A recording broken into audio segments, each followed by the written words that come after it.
Hi hello my dear friends. సమూహంలో ఉన్న నిన్ను ఏకాంతం ఆవరిస్తుందంటే నువ్వు ఆధ్యాత్మికంగా ఎదుగుతున్నట్టే లెక్క. ఆధ్యాత్మికత అంటే నువ్వు సమాజానికి భిన్నంగా వివరిస్తున్నట్లు భావించవచ్చు. అంటే అందరూ ఒక రకంగా ఆలోచిస్తే మీ ఆలోచన విధానంలో ఏదో తేడా మీకు తెలియకుండానే ఒంటరినన్న భావన కలుగుతుంది మై డియర్ ఫ్రెండ్స్. ఏదో మిమ్మల్ని మొదట్లో పట్టి పీడిస్తుంది.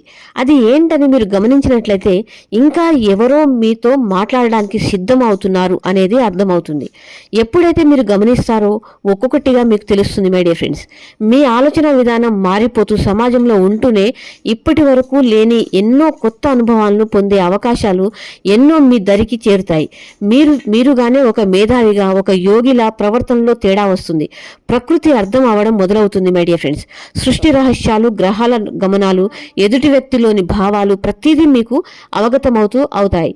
ఆ స్థాయికి చేరుకున్న మీరు ఒక మౌనిలా అన్నీ గమనిస్తూ మీ గమ్యాన్ని చేరుకోవడానికి చేసే ప్రయత్నంలో గమ్యం ఏంటో మీరుగానే తెలుసుకుంటారు.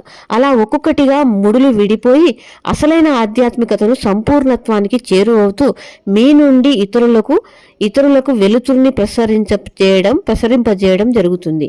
Thank you universe. Thank you Guruji.